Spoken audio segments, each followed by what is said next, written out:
Hello नाजरीन। आज हम लोग अपने पीस डायलॉग सीरीज़ के सेकंड वीक में हम अब एंटर हो रहे हैं। लास्ट वीक हम लोगों ने फोर्स्ड कन्वर्जन्स के ऊपर बात की थी। हमें ये भी मालूम हुआ कि बहुत सारी और इश्यूज भी हैं जिनका हमें तज़किरा करना ज़रूरी है, जिसमें डिस्क्रिमिनेशन या समाजी तौर पर किस किस्म की हमारी डिस्क्रिमिनेशन का सामना करना पड़ता है। और आज हमारे मेहमान बहुत ख़ास मेहमान हैं। इनका नाम रविश जयपाल है और आपका ताल्लुक जो है स्केड्यूल कास्ट कम्युनिटी से है। इनकी अपनी पार्टिसिपेशन रही है। आपने दलित राइट्स मूवमेंट के लिए बहुत आपने काम किया और आपका एक हरे रामा फाउंडेशन चैरिटी ऑर्गेनाइजेशन भी है जो कि आप इनकी अपलिफ्ट के लिए भी काम कर रहे हैं। नेज इसके साथ आप जो हैं Humphry fellow on law and human rights भी आप एक फेलो भी हैं और आपकी एक कहानी बजाते खुद एक बहुत इंस्पायरिंग कहानी है जो कि मैं चाहूँगी कि रमेश आप खुद अपने आप भी बयान करें और आपका किस तरह से स्टार्ट हुआ।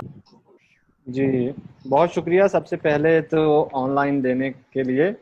और मैं यहाँ पे एक बात वाज़ेह कर देना चाहता हूँ कि पाकिस्तान में की जो सबसे बड़ी माइनॉरिटी है वो शेड्यूल कास्ट दलित है। 1998 का जो सेंसस हमें बताता था वो सबसे बड़ी माइनॉरिटी जो थी वो शेड्यूल कास्ट कम्युनिटी थी। और उस दो हिस्सों में डिवाइड करके यानी शेड्यूल कास्ट और हिंदू को अलग अलग करके जो है वो क्रिश्चियन कम्युनिटी को बड़ी ऑर्गेनाइजेशन यानी बड़ी जो है वो पॉपुलेशन वाइज दिखाया गया और बड़ी माइनॉरिटी बनाया गया दिखाया गया है।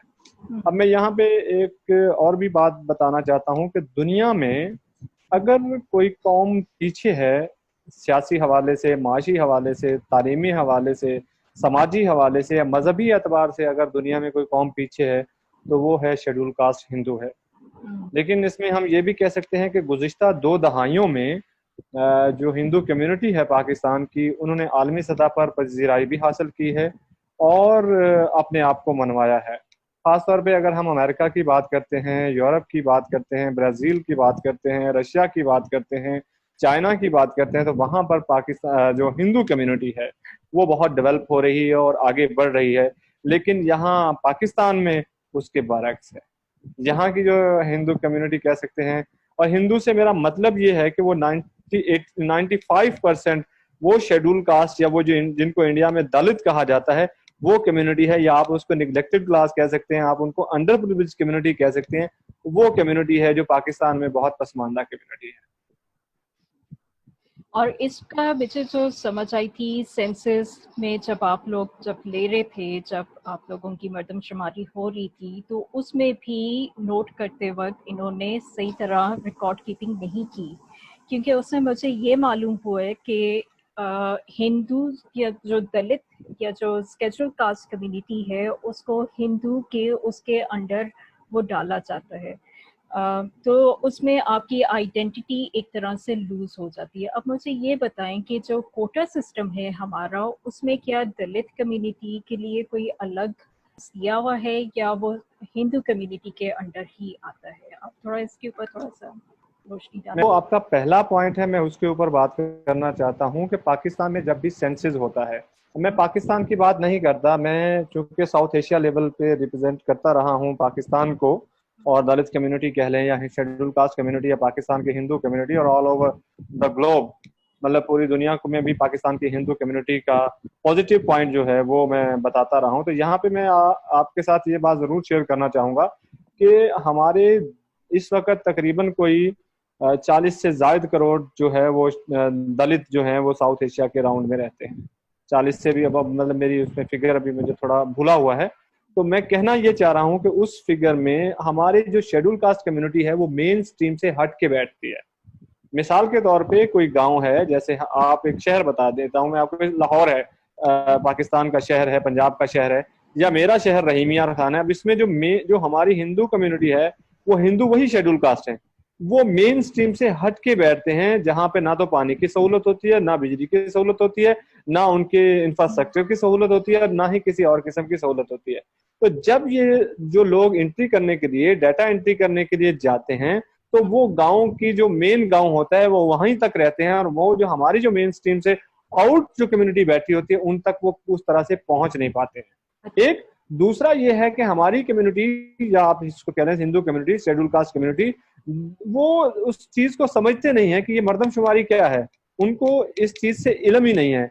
अब जाके ये जो अभी रिसेंटली सेंसस हुआ है 2017 में गालिबन हुआ या 16 में हुआ है, उसमें सेंसस में लोगों को थोड़ा सा पता चला है, क्योंकि पिछली 2 दहाइयों से बहुत सारी सियासी समाजी तंजीमों ने पाकिस्तान के पसमानदा तबकात को बेहतर बनाने और उनको आगे ले जाने के लिए, उनके हालात जिंदगी को बेहतर बनाने के लिए उन्होंने कोशिशें की हैं। अब जो आपका जो दूसरा सवाल है, मैं उसकी तरफ आता हूं।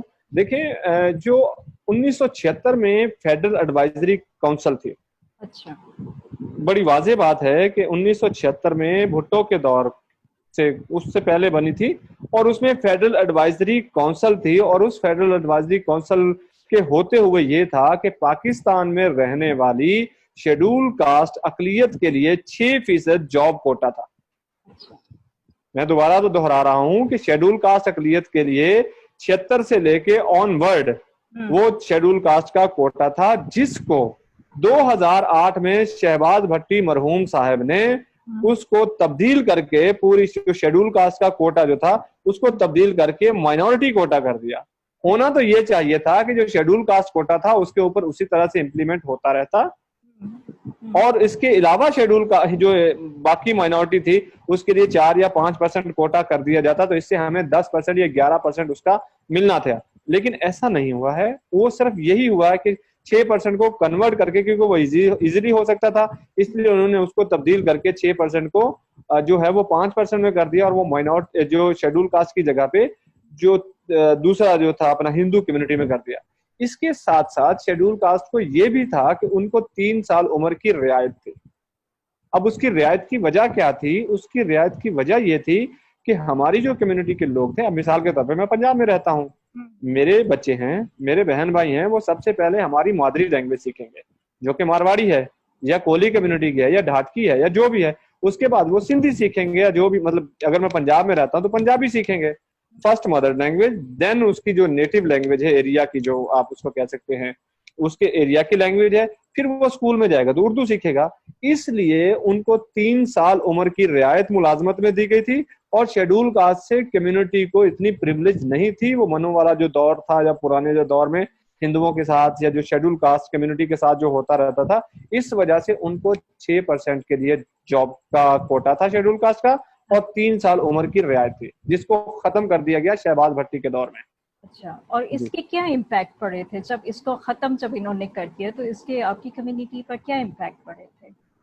देखिए, एक रास्ता, जब आप किसी रास्ते पे जा रहे हैं और रास्ता ही आगे से बंद कर दिया जाए, एक उम्मीद होती थी। और मैं आपको ये बताऊं कि इससे कम्युनिटी बहुत नाउम्मीद हुई, और आज के दौर तक, क्योंकि लोगों को अभी तक नहीं पता है कि उनको मुलाजमतें मिलनी है या नहीं मिलनी है। आप किसी के साथ जाके गाँव के लेवल पे या किसी विलेज के लेवल पे या डिस्ट्रिक्ट के लेवल पे कहीं भी किसी आम आदमी से, गरीब आदमी से, पसमानदा कम्युनिटी के किसी बंदे को जाके आप ये कहते हैं कि भाई आप अपने बच्चों को पढ़ाएं, वो आगे से पता क्या कहता है?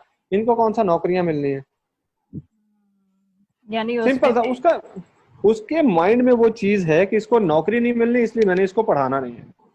अब वो नौकरी वाला सिस्टम ही खत्म हो गया, तो वो पढ़ाना क्यों था? अब ये हुआ है कि 5% कोटा के ऊपर भी हमारी जो कम्युनिटी के जो लोग हैं वो जद्दोजहद कर रहे हैं, और मुझे ये बहुत खुशी होती है, मेरी कम्युनिटी के जो नौजवान हैं वो आगे बढ़ रहे हैं, और अभी तो उनकी बहुत सारी मुलाजमतें हैं। और मैं इस मौके पर ये भी जरूर समझूंगा कि गवर्नमेंट ऑफ पाकिस्तान का बहुत शुक्रिया है। मैं बहुत थैंक यू कहता हूँ हमारी पाक आर्मी को, उन्होंने उसमें उनको इन किया है। हमारे इस वक्त हिंदू कम्युनिटी के 4 कैप्टन हैं जो फौज में अपनी खिदमत सरअंजाम दे रहे हैं। छोटे रैंक पे तो बहुत सारे लोग हैं, अब एसएसपी लेवल पे या डीएसपी लेवल पे, इंस्पेक्टर लेवल के, बैंक मैनेजर लेवल पे, या बहुत सारे इस तरह के और जो बहुत सारे शोबाज हैं। और रहीम यार खान के अंदर ही मैं बता सकता हूँ कि यहाँ पे जो है वो तकरीबन 100 से 100 प्लस जो है वो स्कूल टीचर्स हैं। तो अब चीजें आहिस्ता आहिस्ता बदल रही हैं, लेकिन वो जो बात था, वो जो रास्ता था, वो एक समझने के बंद कर दिया गया। अगर वो रास्ता खुला रहता तो आज हमारी कम्युनिटी के 100 की बजाय 1000 टीचर होते थे। और मैं हुकूमत से आज के इस फोरम से यही मेरी डिमांड है, और हम पहले भी इसके ऊपर कोशिश करते रहे हैं कि एक तो फेडरल एडवाइजरी हमने यही मैंने बात करता रहा हूं, मैं पिछले 12 साल 15 साल से यही कहता रहा हूं कि फेडरल एडवाइजरी काउंसिल को बहाल कर दिया जाए। और इसके अलावा माइनॉरिटी के लिए नहीं, शेड्यूल कास्ट का एक कमीशन था जो बनाया जाना था, अब वही शेड्यूल कास्ट वाला कमीशन जिसकी डिमांड की जा रही थी, उसी को माइनॉरिटी कमीशन का लबादा उड़ा के उन्होंने वो आगे बना दिया है। आजकल वही माइनॉरिटी कमीशन है, फर्दर उसको मर्ज कर दिया है कि उनकी जो इश्यूज, जो स्पेसिफिक इश्यूज है वो सामने ना आए। हमारा भी यही मकसद है कि हम इस पोर्टल के थ्रू, इस प्लेटफॉर्म के थ्रू एक कंस्ट्रक्टिव क्रिटिसिज्म दें कि जो हमारी जो पॉलिसीज हैं उनमें क्या क्या खामियां हैं। तो अभी तो हमने इसकी बात की, कम्युनिटी की पॉलिसी लेवल पर किस तरह से इम्तियाजी सलूक किया जा रहा है। अब हम थोड़ा आपके अपनी स्ट्रगल के ऊपर भी थोड़ा सा बात कर लेते हैं, क्योंकि वो भी बजाते खुद एक बहुत इंस्पायरिंग स्टोरी है, और मैं चाहूँगी कि हमारे ऑडियंस को भी इस चीज़ का थोड़ा इल्म हो कि आपने किस तरह से शुरुआत हुई आपकी, आपके बचपन आपका किस तरह से गुजरा, और आपकी क्या स्ट्रगल्स। जी बहुत शुक्रिया अगेन। मैं आपको बताता हूँ, मेरा तल्लक बहुत ही पसमानदा कम्युनिटी से है। जैसा कि मैंने पहले अर्ज किया है, अपनी बात ही वहाँ से शुरू की थी कि पाकिस्तान में जो माइनॉरिटी है वो सियासी, समाजी, मजहबी, तालीमी और माशी तौर पे बहुत कमज़ोर है। तो मेरी जो फैमिली थी वो भी माशी तौर पर बहुत कमज़ोर थी। इस वजह से जो 1990s में, 95 में, अपने 90s में मुझे उसके लिए जो है वो मुझे कैमल जॉकी के तौर पे मुझे जो है अपनी सर्विसेज देना पड़ी, और वो यूएई में देना पड़ी। और यूएई में जो बहुत सारे, ना सिर्फ पाकिस्तान से बल्कि माशी तौर पे जो कमजोर तबकात थे, खासतौर पे बरसगीर पाको हिंद से, जो है वो आप कह सकते, जो पुराना, अभी नया, वो तो पुराना नाम हो गया लेकिन नए नाम में, जैसे पाकिस्तान हो गया, बांग्लादेश हो गया, श्रीलंका हो गया, अफ्रीकी ममालिक और इंडिया से बहुत सारे बच्चे जो थे वो कैमल जैकी के तौर पे वहाँ पे इस्तेमाल होते थे। ये और वो 1990s की बात है, जी 1990। 90s की बात है, 80s से लेके, 80s से पहले से लेके 90s तक की बात है। 95 तक ये होता रहा है। और उसके बाद ये हुआ है कि यूनिसेफ ने इसके ऊपर एक्शन लिया। यूनिसेफ जो यूनाइटेड नेशन का इदारा है, उसने इसकी पाबंदी के ऊपर कि ये बच्चों की जो है बच्चों के हकूक के अगेंस्ट है कि आप उनको तालीम से और उन सारी चीज़ों से महरूम करके यहाँ पे अपना क्या कहते हैं, तंजो मजाक के लिए और अपनी जोश और जज्बे के लिए, आप जो भी उसको कह सकते हैं, उसके लिए आप बच्चों को इस्तेमाल कर रहे हैं। तो 1995 में यूनिसेफ ने बहुत सारे हजारों बच्चों को रिस्टोर करवा के उनके ममालिक में भेजा था। तो उन ममालिक में मैं भी पाकिस्तान से था, तो मैं भी उनमें रिस्टोर होके वापस पाकिस्तान में आया। और जैसा आपने कहा है कि उसमें क्या क्या मुश्किलात हैं, तो बहुत सारी मुश्किलात थी, क्योंकि वो जो टाइम था ना, जो 5 साल की उम्र के बच्चे का टाइम होता है, वो उसके खेलने का, कूदने का, अपने रिश्तेदारों के साथ, अपने दोस्तों के साथ, अपने गली मोहल्ले वालों के साथ, उनके साथ टाइम स्पेंड करने का टाइम होता है, अपनी फैमिली के साथ रहने का टाइम होता और है। आप वहाँ तो पर कितना अरसा रहे थे? मैं बता रहा हूँ जी, मैं वहाँ पे 5 साल रहा हूँ, और 5 साल एज अ कैमल जो कि मैंने अपनी सर्विसेज वहाँ पे दी। और वो एक बार तो मुझे वहाँ पे चोट वगैरह भी लगी और बहुत सारे ऐसे प्रॉब्लम्स भी मेरे साथ हुए, लेकिन खुदा का शुक्र है मैं वापस आ गया। लेकिन वापस आने के बाद भी फिर वो हालात उस तरह से नहीं थे, क्योंकि इकोनॉमिक कंडीशन जो फैमिली की थी वो इस तरह से बेहतर नहीं थी। सो मुझे अगेन जो है वो अपनी हार्ड वर्क जो है वो शुरू करना पड़ा। अपने फादर के साथ अपनी उनकी सपोर्ट के लिए मैंने काम शुरू किया, और उसके साथ साथ मैंने पढ़ना शुरू किया। लेकिन वो पढ़ने में मेरे प्रॉब्लम था कि मैं वहाँ से जो मेरी जो ग्रोथ का टाइम था उसमें मुझे अरबी वहाँ से सीख के, अब यहाँ किसी को अरबी नहीं आती थी, और या तो मुझे अपनी लैंग्वेज आती थी या मुझे अरबी आती थी, तो मैं स्कूल के बच्चों के साथ उर्दू या पंजाबी नहीं बोल सकता था। तो वो बहुत सारी प्रॉब्लम हुई। एंड देन उन्होंने मुझे जंप क्लासेस करवाई, तो जंप क्लासेस के साथ मैं आगे पढ़ता रहा और पढ़ता रहा। फिर एक बार जो है वो मैं मिडल और मैट्रिक के दौरान फिर मेरे साथ बहुत सारे प्रॉब्लम क्रिएट होते रहे फाइनेंशियल हवाले से। तो इस दौरान मैंने बहुत सारे मिनियल्स जो है वो जॉब्स की हैं, जिसमें आप कह सकते हैं ऑटो रिक्शा का चलाना, गुब्बारों का बेचना, सेवरमैनों के साथ काम करना, रिक्शा चलाना, और इस तरह के और बहुत सारे जो मेनियल जॉब्स हैं, बूट पॉलिश करना, जो मतलब जो पॉपुलर के तौर पे जो घूम फिर के बच्चे पॉलिश वगैरह करते हैं, इस तरह के काम करते रहे हैं, गुब्बारे बेचना, और इस तरह के काफी सारे जो मेनियल जॉब थे, 5 और से इसके 7 साथ जॉब थे। साथ आपकी तालीम भी आपने जारी जी रखी। मैं तालीम भी जारी रख के रहा। तो और तालीम जो है वो मैं, स्कूल में आपको कोई मसाइल का सामना करना पड़ता था आपको, क्योंकि आप, जाहिर है कि आप ये काम भी कर रहे थे और साथ में स्कूल भी जाते थे, तो किस किस्म के मसाइल का सामना करना पड़ा आपको? जी बिल्कुल, इस तरह से मसाइल का तो सामना होता ही है, लेकिन उसमें मैं मैनेज करने की कोशिश करता रहा हूँ। खुदा ने मुझे सलाहियत दी है मैनेज करने की, तो मैनेज होता रहा है। उससे इतना ज़्यादा फर्क तो नहीं पड़ा, लेकिन चीजें ज़ाहिर है, एक जब एक वक्त में आप एक ही काम करने वाले होते हैं और उसके साथ साथ आप दो काम कर रहे हो या दो से ज्यादा काम कर रहे हो, तो आपके लिए परेशानी तो होती है। लेकिन जब आप कोई चीज ठान लेते हैं ना, उसमें ठानने वाली बात ये थी कि जो मैं यूएई में काम करता था ना, मेरे जो अरबाब थे उनका नाम था मतर बिन अनूदा, और वो आमरी कबीले से थे और अलैन के साथ वो रहते थे। तो उसमें ये हुआ था कि वो उनके जो वो अनपढ़ थे, लेकिन उनके जो भाई थे उनके बरक्स वो पढ़े लिखे थे। उनको ज्यादा कदर और इज्जत की निगाह से सारे लोग देखते थे बानिस्बत के मेरे अरबाब के। तो मेरे जहन में ये एक चीज सवाल, आप समझने की एक चीज जहन में फिट हो गई कि जो बंदा पढ़ा लिखा होता है उसकी माशरे में ज्यादा इज्जत होती है। तो मेरे अंदर वो एक लगन जद्दोजहद जो थी वो उसमें हमेशा मुझे पिन करती रहती थी। अगर पढ़ोगे तो लोग इज्जत करेंगे, अगर पढ़ोगे तो लोग इज्जत करेंगे, अदरवाइज तुम्हारे अरबाब की तरह कुछ तुम्हें कोई पूछेगा नहीं। पैसा होना कोई बड़ी बात नहीं होती है, पढ़ना, तालीम याफ्ता होना, शऊर वाला होना और इज्जत वाला होना बड़ी बात है। अच्छा, ये तो आपने अपनी स्ट्रगल का आपने एक पहलू बताया। अब आप मुझे ये बताएं कि जब आपका सफ़र जारी था, तो लोगों का रवैया आपके साथ कैसा रहा था? सलूक तो बुरा ही रहा। अब उस बुरे वक्त को याद करना, जब इंसान अंदर से उसको याद करता है ना, तो वो और ज्यादा आगे बढ़ने की जुस्तजू करता है। मैं ये बात दावे से कह सकता हूँ कि जितने भी बड़े नाम आप कह सकते हैं दुनिया भर के, आइंस्टाइन ले लें, जो भी आप जिसको भी समझना चाहते हैं, जिसको आप समझते हैं कि ये बड़ा आदमी, चाहे वो साइंसदान है या सियासतदान है, कोई भी है, उसको मुश्किलात का सामना करना ही पड़ा है, उसको पिन हुआ है तो वो आगे बढ़ता है। तो वो जो है वो मुझे भी पिन होता रहा है। मुझे तो अपनी कम्युनिटी, मेरी अपनी कम्युनिटी के साथ भी मुझे, मतलब वो मेरी कम्युनिटी भी मुझे बहुत बार टीज करती रही है, तो मैं उनकी भी बात सुन, मतलब वो समझता रहूं कि कोई बात नहीं। और रहा दूसरे वहाँ पे ओवरऑल जो एजुकेशन से लेके ऊपर तक, तो देखें मैंने पहले बात की है कि पाकिस्तान में सियासी, समाजी, मजहबी, तालीमी और एजुकेशन के हवाले से माशी तौर पे हिंदू कम्युनिटी पसमानदा है। अब जब आप समाजी बात करते हैं तो समाजी में क्या आता है, आपकी डिस्क्रिमिनेशन आती है। सबसे पहली बात मैं आपको बता रहा हूँ कि जो है डिस्क्रिमिनेशन में आपको बिल्कुल ऑन द रिकॉर्ड बात करता हूँ। रहीम यार खान शहर है मेरा, कल की तारीख 3 जुलाई थी, 3 जुलाई 2020, मॉडल टाउन में एमसीबी बैंक है, वहां पे एक बंदा गया है अपना कुछ चेक जमा करवाने या पैसे देने, जब उसने वहां से पानी पिया है।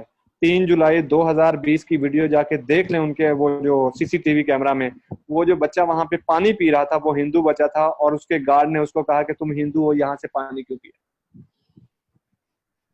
ये कल की बात है, मैं पुरानी 10 साल पुरानी बात नहीं कर रहा, मैं कल की बात कर रहा हूँ, मैं रहीम यार खान की बात कर रहा हूँ। MCB bank model town branch, उसकी मुझे बात पे यकीन नहीं करना है, कोई सरकारी इदारा, कोई बंदा ना यकीन करे, सीधे उनके वहां पे चला जाए, वहां जाके उसकी वीडियो को रिवाइंड करे।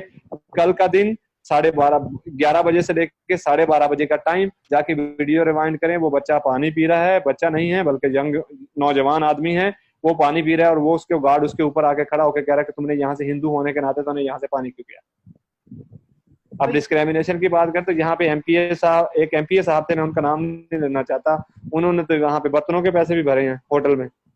एक मैं एमपीए की और की बात करता हूँ, उन्होंने एक अमरूद को हाथ क्या लगा दिया, उन्होंने अमरूदों के पैसे भी रखे भरे हैं। मेरे वालिद साहब इस वक्त भी स्टाम्प फरोश हैं, कोर्ट में स्टैम्प वेंडर हैं, वो भी अपना गिलास अपने बैग में डाल के जाते हैं। यहाँ पे नेशनल बैंक पाकिस्तान, रहीम यार खान के अंदर नेशनल बैंक ऑफ पाकिस्तान है, उसका जो मैनेजर है ग्रेड 3 अफसर है, वो भी अपने कप और गिलास अलहदा रख के बैठा हुआ है। हम कहते हैं अगर हम सरकार के पास या किसी और जगह पे जाएंगे तो वो कहते हैं डिस्क्रिमिनेशन है ही नहीं। मैं आपको पिन करके बता रहा हूँ कि फला फला फला फला एरिया में ये सारी चीजें हो रही हैं। तो डिस्क्रिमिनेशन मैंने भी फेस किया है, सारे लोग फेस करते हैं। आज भी बच्चों को, मेरी बेटियां स्कूल में पढ़ती हैं, गवर्नमेंट स्कूल है, वो अपना गिलास घर से लेके जाती हैं, इवन वो ट्यूशन सेंटर पे जाती हैं तो अपना गिलास लेके जाती हैं साथ। तो जो कोई इस तरह की बात कर रहा है कि पाकिस्तान में या हिंदू कम्युनिटी के पास के साथ डिस्क्रिमिनेशन नहीं है, वो बिल्कुल गलत कह रहा है। और यही रवैये आपके आगे जाके बढ़कर और चीजों को की शक्ल अख्तियार कर देते हैं। बिल्कुल इस तरह से, इस तरह से कोई एडमिट नहीं करता कि ये चीज होती है, लेकिन ये तो हमने भी देखा है, ये होता है। तो मैं आपको इसकी अभी ताजा रिसेंट मिसाल दे दूं। अब देखें, पूरी दुनिया कोरोना वायरस से लड़ रही थी, पूरी दुनिया के हालात खराब थे। मैं आपको बता रहा हूँ कराची के अंदर क्या हुआ है। कराची में जो है वो एक तंजीम है, मुझे नाम उसका ज़हन में नहीं है, उन्होंने डिनाई कर दिया कि माइनॉरिटी को, वो हिंदुओं को नहीं राशन नहीं देंगे।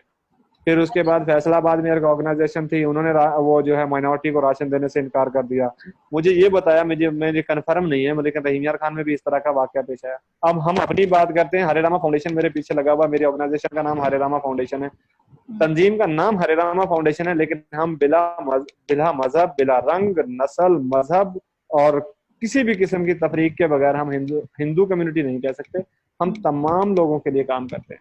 अभी मैं आपको उसकी जो हमने तकरीबन 5,000 के करीब जो फैमिलीज को राशन डिस्ट्रीब्यूट किया है, उसमें मुझे अंदाजा नहीं है कि कितने हिंदू थे, कितने मुस्लिम थे, कितने क्रिश्चियंस थे।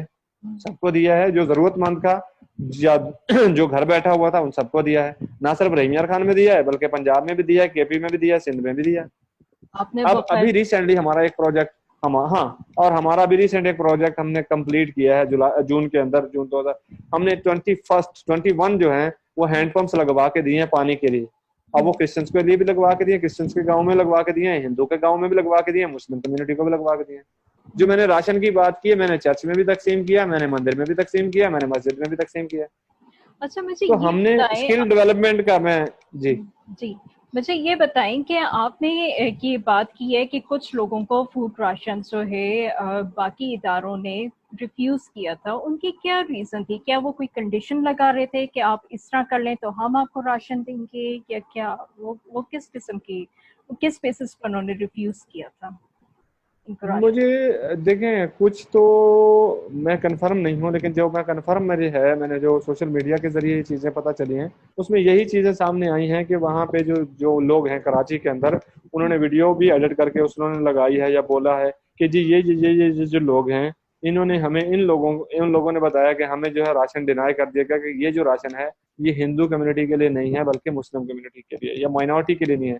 शायद उनके माइंड में डिस्ट्रीब्यूशन कर ऑर्गेनाइजेशन या इदारे के हेड के या उनके लोगों के माइंड में ना हो, लेकिन जो डिस्ट्रीब्यूशन के लिए जो मिडिल मैन खड़ा था उसके माइंड में ये हो कि ये पैसे जक़ात से दिए, जक़ात वाले पैसे हैं, जक़ात हिंदुओं को नहीं देनी चाहिए, मे भी इसलिए उन्होंने नहीं दिया हो। मे भी उन्होंने कहा कि ये हिंदू हैं और ये जो फंड है ये जो मुसलमानों को दिया जाना चाहिए, ज्यादा पॉपुलेशन उनकी है। तो हमें उसका पॉजिटिव पॉइंट देखना चाहिए, नेगेटिव को थोड़ा सा कम देखना चाहिए। लेकिन इस तरह के वाकयात जो हैं वो पाकिस्तानी इमेज को थोड़ा सा, मतलब इस तरह के वाकयात ना जल्दी से उड़ जाते हैं। तो जो इदारे हैं या जो समाजी ऑर्गेनाइजेशंस हैं, समाजी रहनुमा हैं, उनको थोड़ा सा इस चीज को मद्देनजर रख के काम करना चाहिए कि ऐसा काम नहीं होना चाहिए जिससे मुल्क की वकार या उसकी आन और शान में कोई फर्क आए। हाँ जी, बिल्कुल, मैं बिल्कुल आपके साथ एग्री करती हूँ, क्योंकि पॉलिसी लेवल पर तो ये किसी भी ऑर्गेनाइजेशन ने कोई ऐसी डायरेक्टिव्स नहीं दिए थे, लेकिन कुछ इंडिविजुअल एक्ट जरूर हुए हैं जिस पे इन्होंने रिफ्यूज किया गया। तो ये भी एक हमारे लिए एक बहुत बड़ा ये है। अच्छा, मुझे अब ये बताएं कि आपके जो सोशल इंडिकेटर्स पर हमने बात कर ली, अब आप ये बताएं कि इनकी अपलिफ्ट के लिए आपने मेंशन किया था स्किल डेवलपमेंट ट्रेनिंग के लिए, आप थोड़ा उसके ऊपर थोड़ी रोशनी डालेंगे कि किस किस्म की स्किल डेवलपमेंट दी जा रही है और वो कितना इनके लिए फायदेमंद हो रहा है यहाँ पर, और क्या इनका कोई लिंक भी बन रहा है मार्केट के साथ या नहीं? बिल्कुल बन रहा है। मैं आपको उस हवाले से थोड़ा सा बता देना चाहता हूँ कि पाकिस्तान के अंदर जो हमारा मुल्क है ना, खासतौर पर मैं एक बात बताना चाहता हूँ कि पाकिस्तान हमारा प्यारा मुल्क है और पाकिस्तान एक ज़रई मुल्क है। अब आपको ये भी चीज़ों को मानना पड़ेगा। अगर आप आंखें बंद करके बोले, बगला होता है ना, बगला एक परिंदा है, वो आंखें बंद करके बैठा रहता है और वो कहता है कि शायद मुझे कोई नहीं देख रहा, उसको सारी दुनिया देख रही होती है। तो हमें भी आंखें खोलनी चाहिए और अपने कान भी खोलने चाहिए, आंखें भी खोलनी चाहिए। तो हो ये रहा है कि लोग रूरल से अर्बन की तरफ माइग्रेट कर रहे हैं, रूरल से अर्बन की तरफ माइग्रेट कर रहे हैं। और जब वो शहरों की तरफ आ रहे हैं तो शहरों के करीब जो जमीनें हैं, जो ज़रई जमीनें हैं, वो सारी की सारी कमर्शियल जमीनों में, और सकनी जमीन, उसको उर्दू का लफ्ज़ है, कानूनी आईनी वर्ड है, कानून का वर्ड है सकनी, यानी रिहायशी जमीनों में कन्वर्ट हो रहा है। अच्छा। तो ऐसी सूरत में जब ज़राअत के लिए मौके कम होंगे, जब इस तरह के बहुत सारे हालात कम होंगे, जैसे आजकल टिड्डी दल जो है वो उसने पाकिस्तान में कोहराम मचाया हुआ था पिछले दिनों में, अभी कुछ हालात बिगड़े भी रहते हैं। तो ऐसे हालात में जो स्किल होती है वो काम आती है। मैं जो गुज़िश्ता हुकूमत है उसका निहायत ही ममनून हूँ कि उसमें जो गुज़िश्ता हुकूमत में स्किल डेवलपमेंट के हवाले से वज़ीर आज़म स्किल डेवलपमेंट और इस तरह के काफ़ी स्किल डेवलपमेंट हुनरमंद पाकिस्तान के हवाले से ना काफ़ी काम चल रहा था, और बहुत सारे लोग जो थे उसमें वो हुए। और मैं खुद उसमें जो है वो मैंने, मुझे थोड़ा सा टाइम मिला तो 3 महीने का एक कोर्स होता है होटल मैनेजमेंट का, मैंने वो भी कर लिया। तो अब मैं कहीं भी नौकरी करना चाहूँ तो होटल मैनेजमेंट की नौकरी तो कर सकता हूँ। तो हम्म, मेरा सिर्फ कहने का ये मकसद है कि हुकूमत को चाहिए कि स्किल डेवलपमेंट के हवाले से, यूथ हमारे पाकिस्तान में सबसे बड़ी आबादी है, हम्म, उसके लिए स्किल डेवलपमेंट का कोई ना कोई प्रोग्राम शुरू करें।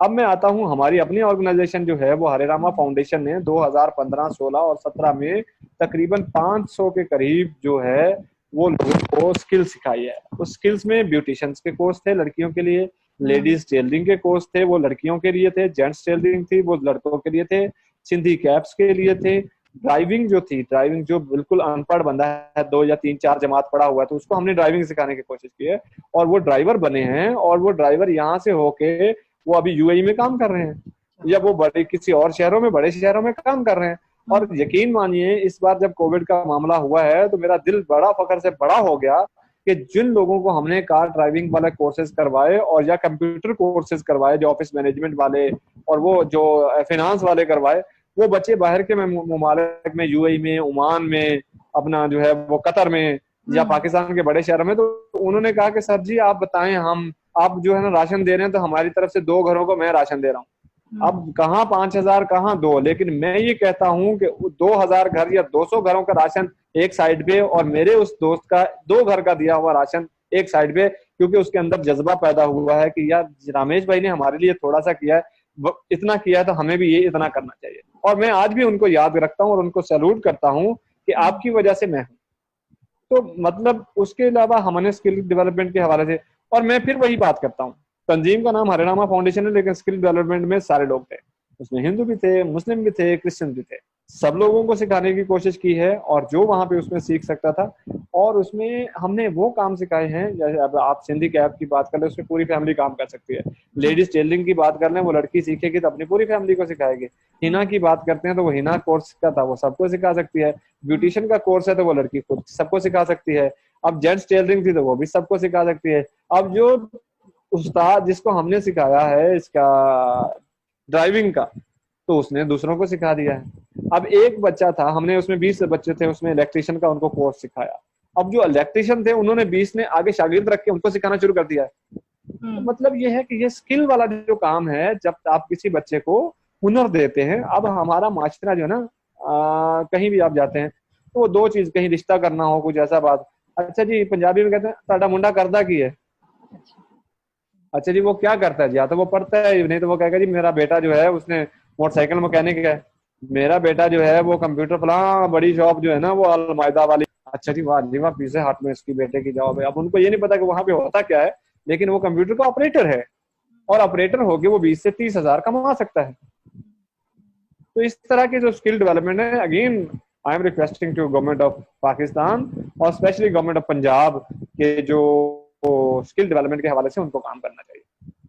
बिल्कुल, मैं भी आपके साथ बिल्कुल एग्री करती हूँ, बल्कि आपकी मैं ये बातें सुन रही हूँ कि किस तरह से आपने अपनी स्ट्रगल की और आपने एज़ अ होल कम्युनिटी के लिए, सिर्फ अपनी कम्युनिटी के लिए नहीं, सबके लिए आपने सोचा।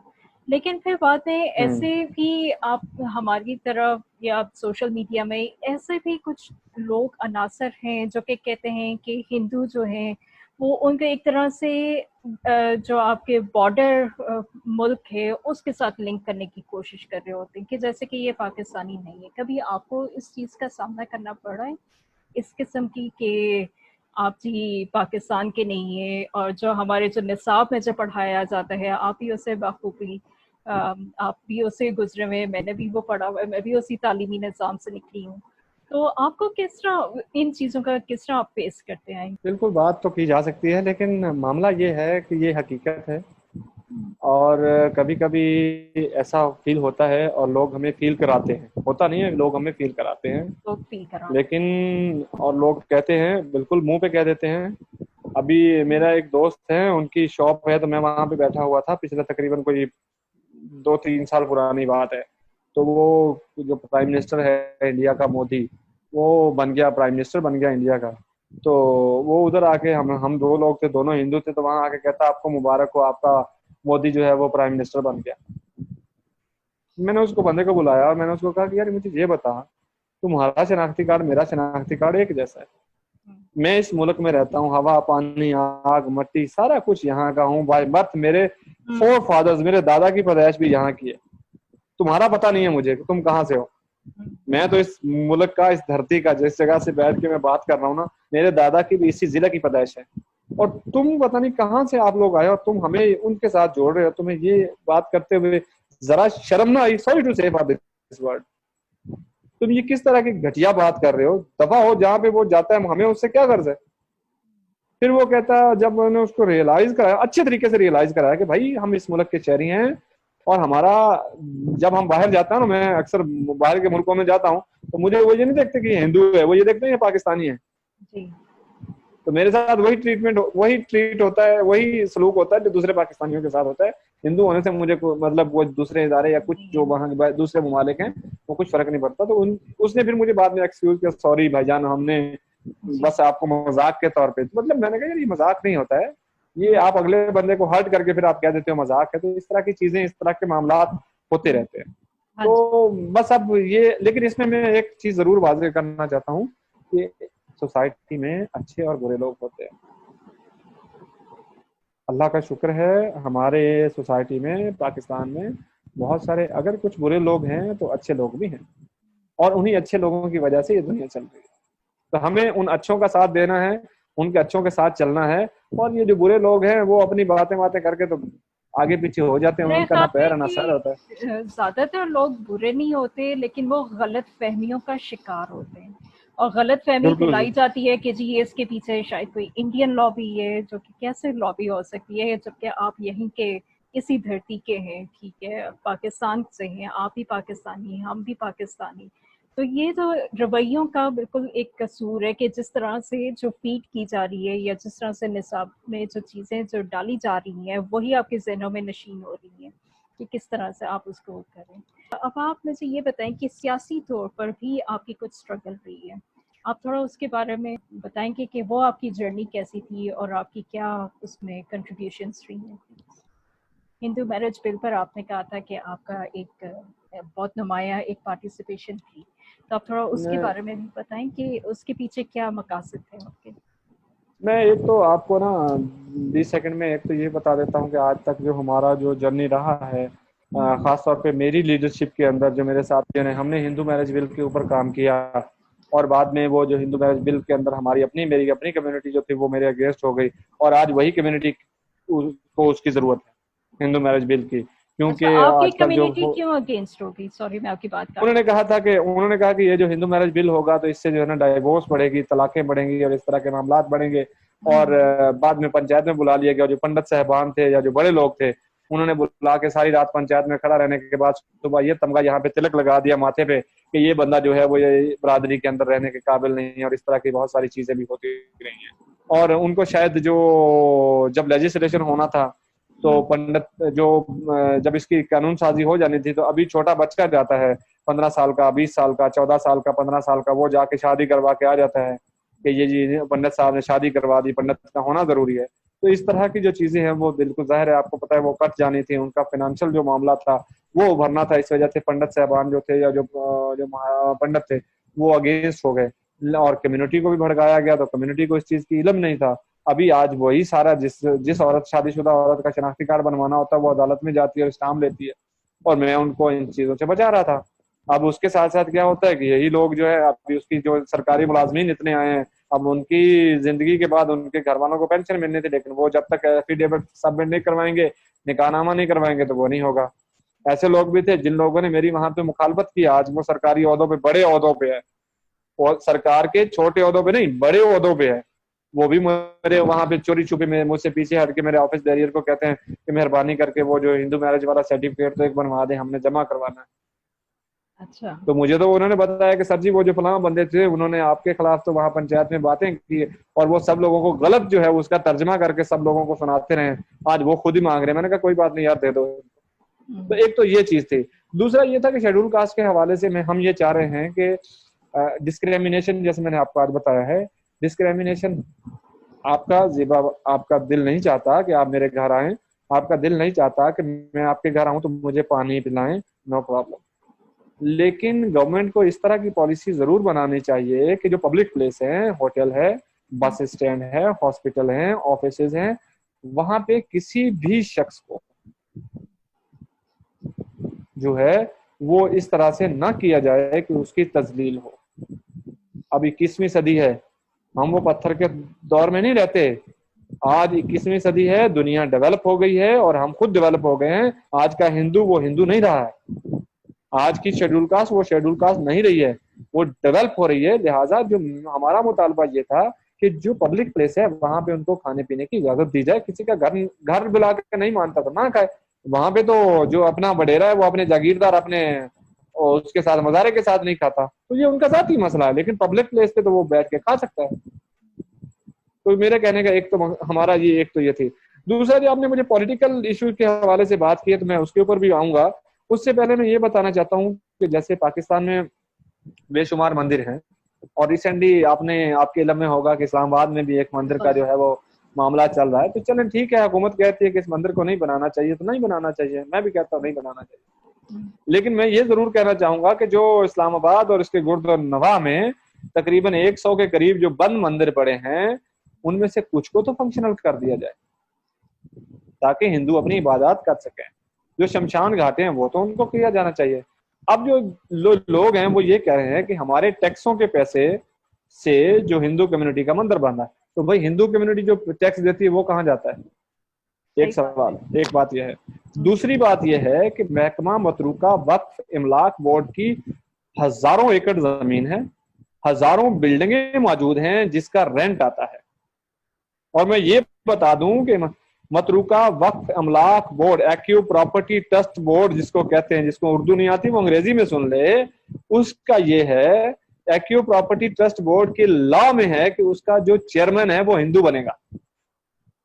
लेकिन मजाल है आज तक किसी सरकार ने बनाया हो, यानी कि जो लॉज हैं वो खुद ही इम्प्लीमेंट नहीं हो रहे, नहीं हो रहा। इसकी क्या वजह है? उसके अलावा इसकी क्या वजह, ये इम्प्लीमेंट क्यों नहीं होता? ये तो गवर्नमेंट की आशीर्वाद होती है। जो गवर्नमेंट पॉलिटिक्स जो आती है ना, सियासी जमात पॉलिटिक्स में आती है, मतलब वो हुकूमत में आती है, तो वो उनके मफाद होते हैं। वो अपने किसी जो बंदा एमएनए नहीं बन सकता, जो इस तरह का लेवल पे नहीं बनता, जो वजीर ने उसको उस तरफ लगा देते, चलो एक बंदा तो राजी हो गया ना, वो बंदे राजी करते हैं, उसके पॉलिसी और उसमें नहीं जाते।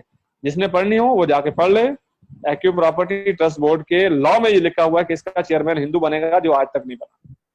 और बहुत सारी उसकी हमारी जो इसकी एक्यू प्रॉपर्टी ट्रस्ट बोर्ड की जो बहुत सारी जमीनें हैं वो, और मंदिर हैं, इवन आप हसन अब्दाल में चले जाएं, वहां पे मंदिर रेंट पे दिया हुआ है, लोग उसमें रिहायश किए हुए हैं। क्यों? कि वो मंदिर दे दें वापस। वहां पे जब हसन अब्दाल या रावलपिंडी के एरियाज में लोग जाते हैं, इस्लामाबाद में उनके सरकारी काम होते हैं, आजकल जैसे काम है, तो वो होटलों में कहाँ जाएं? जब इनके साथ होता ही डिस्क्रिमिनेशन है यार, वो कहाँ जाएंगे? तो उनके लिए वो चीजें करने की जरूरत है। और दूसरा, उसके साथ साथ लोकल ऑर्डिनेंस के हवाले से कुछ चीजें हैं, और हुकूमत पाकिस्तान का एक आलमी मंशूर जो था वो उसके ऊपर भी किया जाना चाहिए था कि डिस्क्रिमिनेशन नहीं होनी चाहिए, और माइनॉरिटी की जो है वो बेहतर उसको किया जाना चाहिए था कि वो सही किया जाए। इसके अलावा 1976 की फेडरल एडवाइजरी कमीशन था।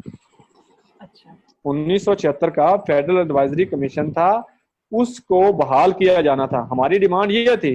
अब हुकूमत ने जो ना उसको, वो सुप्रीम कोर्ट ने उसमें जिन्होंने उनको डायरेक्शन दी कि आप ऐसा करें कि इसका जो है ना माइनॉरिटी कमीशन बना दें। अब मुझे ये बताएं, मैं बड़ी अहम मामले के ऊपर बात करना चाहता हूँ, चाहे ये मंदिर का मामला हुआ है, ठीक है, या उससे पहले वो नदीम जोसेफ का मामला हुआ है। बिल्कुल, आपने उसके मामले से वाकिफ होंगी। जो नदीम जोसेफ है, जिसको आप कहते हैं डिस्क्रिमिनेशन नहीं होता है क्या, उस बंदे को कहा है कि आप हमारी गली में आके तुमने घर क्यों लिया, तुम यहाँ आके क्यों रह रहे हो, उस नदीम जोसेफ का। तो मैं ये कहना चाहता हूँ कि मंदिर का मामला हो, वो माइनॉरिटी का इशू था, चाहे उसको हुकूमत के साथ जैसे हुकूमत कहती है उसको उसी तरह से किया जाना चाहिए। हम इस बात के हुकूमत के अगेंस्ट नहीं है, हम चाहते हैं कि जो भी काम हो पूरा मन हो। अगर मुसलमान भाइयों की दिल आजारी होती है तो उस काम को ना किया जाए, एक बात। लेकिन जो नदीम जोसेफ के साथ जो मामला हुआ है, उसका माइनॉरिटी राइट्स कमीशन जो बना है, वो उन्होंने क्या मुंह में कुछ मूंग डाल के बैठे हुए हैं कि उसके ऊपर बात ही नहीं कर रहे। आज तो उसको 10 दिन हो गए हैं, 5 दिन हो गए हैं, बिल्कुल। उसका कोई मेरा उनकी बल्कि तरफ से कोई आपसे बयान। एक सवाल ये भी है कि माइनॉरिटी राइट से एक तो कमीशन बनाया हुआ है, एक आपके इनमें होगा कि इंटरफेथ काउंसिल भी एक बनाया हुआ है जी गवर्नमेंट की तरफ जी से, जी। और इनकी तरफ से कोई एफर्ट्स वाकई में कोई इफेक्टिवली कोई हो भी रही है या नहीं, कोई पीस बिल्डिंग के हवाले से या इन लोगों तक पहुंचने के लिए इनके इश्यूज को के ऊपर अवेयरनेस फैलाने में कोई इनका कोई रोल भी है, कोई इफेक्टिवली आपको कुछ नजर आता है इनका? इनका रोल अभी तक तो कुछ नजर नहीं आया है, क्योंकि ये सियासी आशीर्वाद से उनका चेयरमैन बना दिया गया है। हम्म। और जो मेंबर रखे हैं, मैं आपको बताऊं कि ये जो हुकूमत है या सरकार है ना, जनूबी पंजाब के साथ, खासतौर पर पंजाब के साथ सौतेली माँ वाला सलूक ना करे, वरना लोग उठ खड़े होंगे। क्यों? अब देखें कि इसमें जो इन्होंने बनाई है अपना, क्या कहते हैं, जो माइनॉरिटी कमीशन है, उसमें पंजाब से एक बंदा भी नहीं जाए। क्या पंजाब में इनको कोई बंदा काबिल नहीं मिला? आपने उसके मेंबर रखने थे, चारों सूबों से एक एक मेंबर रख लेते। आप हर सूबे को एक एक नुमाइंदगी देते, और उसमें 13 जो है वो सरकार डाल दिए, और 4-5 जो दूसरे लोग हैं जिनको पता ही कुछ नहीं है कि माइनॉरिटी कमीशन होता क्या है और उसमें काम क्या करना है, उसकी पॉलिसीज का नहीं पता है, वो उसमें मेंबर बन गए, चेयरमैन बन गए। वो सिर्फ सियासी आशीर्वाद की वजह से उनको अकोमोडेट किया गया है, उनको असल काम की तरफ वो नहीं आए हैं। अगर माइनॉरिटी कमीशन है तो मैं ये कहना चाहता हूँ वो मंदिर के मामले के ऊपर हुकूमत का साथ दे। दूसरा, पेशावर का वाकया जो है नदीम जोसेफ का, उसके ऊपर उसका साथ दे। फोर्स कन्वर्जन का जो बिल वापस हुआ है सिंध असेंबली में, उसके ऊपर बात करें। अच्छा, इसके ऊपर मैं इसके थोड़ी अलावा आपसे बात मैं करना चाहूंगी, फोर्स कन्वर्जन बिल, क्योंकि एक आपने जो हिंदू मैरिज बिल जो आपने जो इसको ड्राफ्ट किया था, इसमें क्या फोर्स कन्वर्जन्स को भी ये चीज कवर करती थी, या आप इसको किस किस तरह इस जी इशू करती को थी, आप रेज करते हैं? जी करती थी। उसमें ये करती थी कि जो हिंदू लड़की है उसकी शादी 18 साल की उम्र से पहले नहीं हो सकती थी। अच्छा। अब यहाँ पे ये है कि जो कन्वर्जन हो रही है वो 12 साल, 14 साल, 16 साल वाली जो है वो उसको कन्वर्ट हो जाती है, और उसका कन्वर्ट कर रहे हैं और उसमें कुछ भी नहीं होता। और मैं आपका जो मेन जो सवाल था उसकी तरफ अब आता हूँ कि जो पॉलिटिक्स के हवाले से है, सियासी हवाले से, जो सियासी मसाइल में ये था कि 1976 में फेडरल एडवाइजरी काउंसिल थी, वो बहाल होनी चाहिए थी। आपको ये बता दूं कि 1985 में गालिबन जो है वो कौमी असम्बली की अकलियतों के लिए मखसूस नशिस्तें मुकर्रर की गई थी। कौमी असम्बली में 10 और सूबाई असम्बली पंजाब में 8, सूबाई असम्बली सिंध में 9, केपी के और बलोचिस्तान में 3-3 की गई थी। यानी कि कौमी असम्बली की 10 और केपी के कौमी असम्बली की 10 और सूबाई असम्बलियों की 23 नशिस्तें रखी गई थी। अब 2002 में सीटें जो है इसमें मुशर्रफ के दौर में फिर बढ़ाई गई हैं। अकलियत खवातीन की 33% रखी गई हैं। क्या हमारी आबादी नहीं बढ़ी थी? क्या उसमें हुकूमत को ये नहीं चाहिए था कि उसकी सीटें, हमारी भी सीटें आबादी के तनासब से बढ़ाएं? चलें, आप 5% मुलाजमत का कोटा देते हैं तो चलो 5% के हिसाब से देते हैं। इस वक्त 300 और 300 के करीब सीटें हैं। मैं आपको एक 342 सीटें हैं, 342 सीटें हैं कौमी असम्बली की। उस हिसाब से हमारी 18 कौमी असम्बली की नशिस्तें बनती है। लेकिन नहीं, हमने लड़ भिड़ के 1000 लेटर लिखा रजा रुबानी को, तब जाके हमारी शेड्यूल कास्ट राइट्स मूवमेंट की तरफ से लेटर लिखे गए 1000 से ज्यादा, तब जाके उनको पता चला। हम उनसे जाके हमारे डेलीगेशन मिलते रहे, तब उनको जाके पता चला है कि यहाँ पे माइनॉरिटी भी है और उनको सेनेट में भी हिस्सा मिलना चाहिए। देन उन्होंने 100 से 104 सीटों की 4 सीटें बढ़ाने की सिफारिश की, और वो जो 4 सीटें हैं 2002 के इलेक्शन के बाद जो है वो 18वीं तरमीम के दौरान वो जो है वो सेनेट में अक़लियतों की 4 सीटें बढ़ाई गई हैं। अब मैं आता हूँ इसके दूसरा हिस्सा। अब वो ये क्या है, वो क्या है कि पाकिस्तान में जब से पाकिस्तान बना है, कौमी असम्बली बनी है, मेरे सूबे पंजाब से कोई एक हिंदू कौमी असम्बली का मेंबर नहीं बना। सूबे पंजाब से, हालांकि सूबा पंजाब से कोई हिंदू, पूरा सूबा पंजाब से कोई Hindu member of national assembly नहीं बना। 2002 के बाद 2013, 2 से 13, 11 साल पंजाब असेंबली में कोई हिंदू, 11 साल में पंजाब असेंबली में कोई हिंदू एमपीए नहीं बना। 2013 से 18 तक बना एमपीए बना कांजीराम, वो भी बदकिस्मती से बना। वो कैसे बदकिस्मती से बना कि जब भी सियासी पार्टियां डिसीजन करती हैं, जब टिकट का डिसीजन करती हैं सिलेक्शन सिस्टम में, तो हिंदू कम्युनिटी का नाम 8वें नंबर से भी 10वें नंबर पे डाल देते हैं। तो इनका नंबर ही नहीं आता, तो एमपीए नहीं बनते। सारे अपर कास्ट और उधर से आप क्या कह सकते हैं अपर पंजाब से बन जाते हैं। अब जाके अगर ये सराकी सूबा बनता है, सूबा सराकिस्तान बनता है, जो भी बनता है, तो जनूबी पंजाब का भी हक है। तो मेरी आज के इस फोरम से पहली डिमांड ये है कि जैसे सूबे का हिस्सा दिया जा रहा है, अलग से सेक्रेटरीट बन रहा है, तो आइंदा जब सेनेट के इलेक्शन हो तो वहां पे बिल भी एक पेश कर दिया जाए, किसी एमएनए को बिल पेश कर देना चाहिए कि भाई एक जनूबी पंजाब में भी एक सेनेटर बढ़ाए, अकलियत का एक सेनेटर तो हो ना। और उसके साथ साथ पंजाब के अंदर आज तक, अभी आप देख लें, इसमें से कभी कोई मिनिस्टर फॉर माइनॉरिटी अफेयर नहीं बना हिंदू। 3.5 से 4 लाख वोट है। इस बार तो एमपीए भी नहीं है कोई। सिर्फ 2002 से लेके और अभी 20 सालों में सिर्फ 5 साल के लिए एक एमपीए बना। वो भी मैं कह रहा हूं दोबारा, हम अपने अल्फाज, मतलब मैं ये सोच समझ के बोल रहा हूँ कि बदकिस्मती से बना। वो क्यों बना बदकिस्मती, इसलिए कहता हूं कि पार्टी ने उसका नंबर 8वें नंबर पे लिखा था। ये तो भला उस असवंद यार भंडारा का जो एमएनए भी थे और एमपीए के भी दोनों, वो जागीरदार बंदा है, तो उसके दोनों जगह पे नाम लिखा हुआ था। तो उन्होंने कहा कि आप इसको, उन्होंने कहा जी मैं एमएनए की सीट रखूंगा। तो हमारे जो साहब थे वो एमपीए में आगे हमारी हिंदू कम्युनिटी के रिप्रेजेंटेटिव बन गए। तो कहने का मकसद ये है कि एक तो एमपीए के लिए, और दूसरा जनूबी सियासी पार्टियों को होश के नाखन भी लेने चाहिए और समझना भी चाहिए और सोचना भी चाहिए। और सेकंड लाइन जो लीडरशिप है उनको अपनी फर्स्ट लाइन लीडरशिप को बताना चाहिए कि पाकिस्तान में खासतौर पे पंजाब और जनूबी पंजाब में हिंदू वोट का गढ़ है।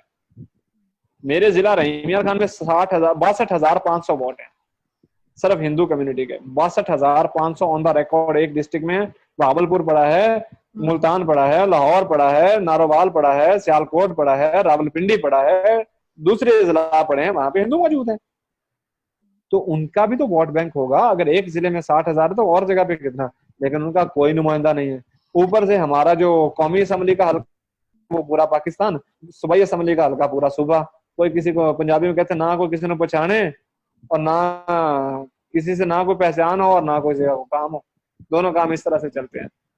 अब आप मुझे ये बताइए, आपने कुछ मेंशन किया था कि आपकी अपनी कभी कभार सिक्योरिटी के भी इश्यूज आ जाते हैं, कुछ इस किस्म का भी आपके साथ हुआ है मसला यहाँ आपके? जी बिल्कुल हुआ है, जी हुआ है। मैं एक तो 2000, मुझे गालबन सन याद नहीं है, 2011 है या उससे कबल है, मुझे यहाँ पे कुछ लोगों ने अगवा किया था। तो वो फिर बाद में पुलिस ने रिस्टोर करवाया था। उसके बाद जो है वो हम जा रहे थे सादिकाबाद तहसील है, उस साइड पे कोई मामला था किसी मसले में। तो वहाँ पे अननोन पर्सन आ गए और उन्होंने फायरिंग वगैरह की है। तो खुदा का शुक्र है हम बच गए। मेरे साथ मेरे 2 दोस्त थे, और 2 लोग हम जा रहे थे, कुलीग थे, एक कुलीग और एक दोस्त था। तो वहाँ पे जो एएसपी साहब थे उस वक्त, उन्होंने आके मौके पे हमें, मतलब हम तो वहीं पे सारे लोग इकट्ठे हो गए, जमा हो गए, वो तो भाग गए, हम वहीं पे थे। तो वो फिर उन्होंने आके रिस्टोर किया और गाड़ी को हैंड ओवर करके वहाँ पे लेके गए और इस तरह से। तो रिसेंटली इस तरह के वाकयात तो हमारे साथ होते ही रहते हैं। तो अभी रिसेंटली मेरा यहाँ पे अपना क्या कहते हैं, घर के अंदर वहाँ पे पौधे लगे हुए थे, दरख्त लगे हुए थे, तो वो अननोन लोगों ने आके काट दिए बिला वजह के। हिंदू है हमारा, क्या करेगा। तो उसके बाद फिर मेरा बाइक था, अभी पिछले महीने की बात है, मार्च में, वो बाइक घर के बाहर से चोरी करवा दिया गया। फिर उसके बाद हमने, मेरा एक डॉग था, बहुत प्यारा डॉग था, लेब्रा ऑस्कर, उसको किसी ने जहर दे दिया, उसको मार दिया। अभी रिसेंटली जो आप पहले बात कर रहे थे, हिंदू, हमारे इलाके में एक लड़ाई हुई है, मेरे घर के करीब है। तो किसी साहब ने फेसबुक पे ये लिख दिया कि अब यहाँ पे आरएसएस ने, हिंदू और मुस्लिम कम्युनिटी की लड़ाई हुई, और उन्होंने, साहब ने, वो कोई अखबार के नुमाइंदे हैं या क्या है, उन्होंने लिख दिया कि आरएसएस ने यहाँ पे जन्म ले लिया और वो हिंदुओं को कत्लेआम के धमकी दे रहे हैं। अब इस तरह के फिर वो जो जो जी शऊर लोग थे और जो जो इन चीजों को समझते थे, उन्होंने उसका डट के दिफा किया, और वो सारे के सारे मुस्लिम कम्युनिटी के थे। उन्होंने कहा ऐसी कोई बात नहीं है, आप ये गलत इंतशार मत फैलाएं। लेकिन कहने का मकसद ये है कि क्या सरकार ने उनके खिलाफ कोई कार्रवाई की? नहीं की। आपने तो कोई ऐसे रिपोर्ट लोगों के करवाई खिलाफ थी? जो, आपने इनके खिलाफ रिपोर्ट करवाई थी? ये ऐसे जो अनासर जो आपके साथ जो हुए हैं, ये जो हादसा जो हुए हैं, आपने जी एफआईआर उसकी करवाई है, अपना क्या कहते हैं, मोटर बाइक जो है वो चोरी हुआ था तो उसकी एफआईआर करवाई है। तो बाकी चीजों की जरूरत, मतलब फिर ऐसा होता है कि जब हम एक ही, अब बार बार हमारे साथ तो हो रहा होता है तो हम आदी हो रहे हैं। मैं तो आदी हो रहा होता हूँ, थोड़ा बहुत जो टीज होती है, थोड़ी बहुत परेशानी होती है या कुछ इस तरह के मामला होते हैं, उनसे आदी हो चुके हैं। तो वो थोड़े बहुत होता है तो उसको दरगुजर ही करते हैं कि यार हम अगर फिर उस कोर्ट कचहरी के चक्कर में लगे रहेंगे तो अपने बच्चों का पेट कैसे पालेंगे, अपना काम कैसे करेंगे, अपने बिजनेस कैसे करेंगे। फिर बिजनेस भी करना है, काम भी करना है, फिर उसके बाद कम्युनिटी को भी संभालना है, तो बिजनेस भी देखना है, काम भी करना है, बिजनेस और काम दोनों चीजों को चलाना है, और साथ के साथ कम्युनिटी की सर्विसेज के लिए वॉलंटियरिज्म भी करना है। तो इस तरह की चीजों को देखने के लिए फिर मद्देनजर रखते हुए फिर ज्यादा पुलिस और उस मामले में नहीं पड़ते। बहुत ज़्यादा आप ख्याल रखिएगा। अच्छा, अब आखिरी जाने से पहले आप हमारे लिए और हमारे ऑडियंस के लिए हमारे जो रवैये हैं उनके हिसाब से आप कोई एडवाइस देना चाहते हैं कि? मैं अक्सर कहता रहता हूँ कि कबीर भगत हैं, वो कहते हैं कि जब हम पैदा हुए तो जग हंसे हम रोए रे। जब बच्चा पैदा होता है ना, तो दुनिया उस वक्त तक हंसती नहीं है जब तक वो बच्चा रोना नहीं शुरू कर देता। जब हम पैदा हुए तो जग हंसे हम रोए रे, कुछ ऐसी करनी कर चलो कि हम हंसे जग रोए रे। कुछ ऐसा काम कर जाओ कि दुनिया आपको याद करे। आज बाबा कौम कायदे आजम मोहम्मद अली जना ने पाकिस्तान हमें प्यारा मुल्क बना के दिया है, तो आज नोटों पे भी उनकी तस्वीर है और हर दिल में उनके लिए एहतराम है। सारी दुनिया में उनका नाम है, और पाकिस्तान में मतलब हर शख्स उनको, मतलब एग्जाम्पल नहीं मैं उनकी दे सकता, लेकिन बड़ा नाम है। आप उनसे बात देख लें, अब्दुल सत्तार ईदी साहब ने काम किया है, मेहनत की, उन्होंने काम किया, तो आज उनको हर बंदा पहचानता है, सवाए वजीर आजम के उन्होंने उनके बेटे को नहीं पहचाना। तो मतलब इस तरह का काम है कि हमें करने की जरूरत है, ऐसा काम करें कि सोसाइटी में अच्छा हो।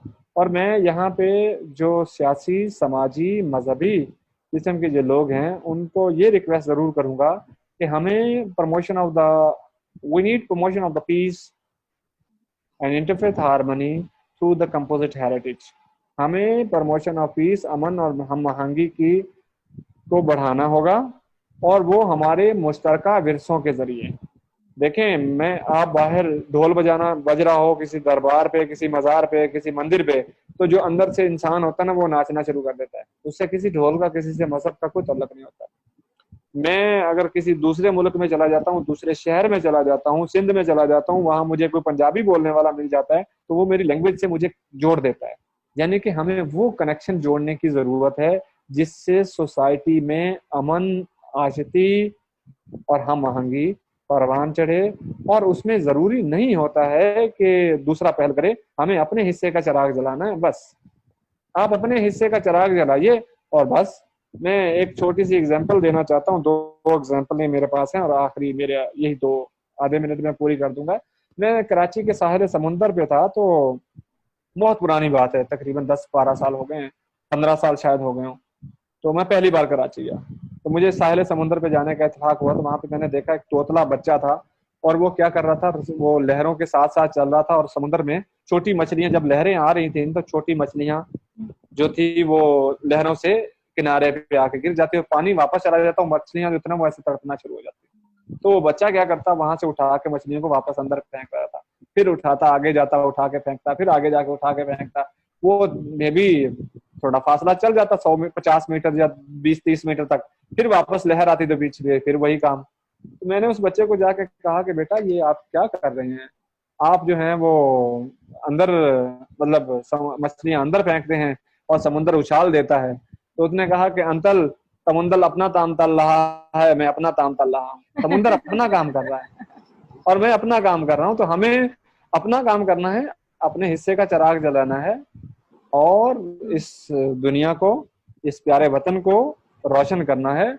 दूसरी एग्जांपल ये है, मैं ये अक्सर देता हूँ, मेरे जो स्टूडेंट्स हैं, एज अ मोटिवेशनल स्पीकर मैं काफी जगह पे जाता हूँ, तो मतलब ये मैं बात करता होता हूँ कि एक किसी वृक्ष पे ना, दरख्त के ऊपर आग लगी हुई थी। तो जब वो आग लगी हुई थी, तो उस वृक्ष के ऊपर, दरख्त के ऊपर ना, एक फाख्ता का घोंसला भी था।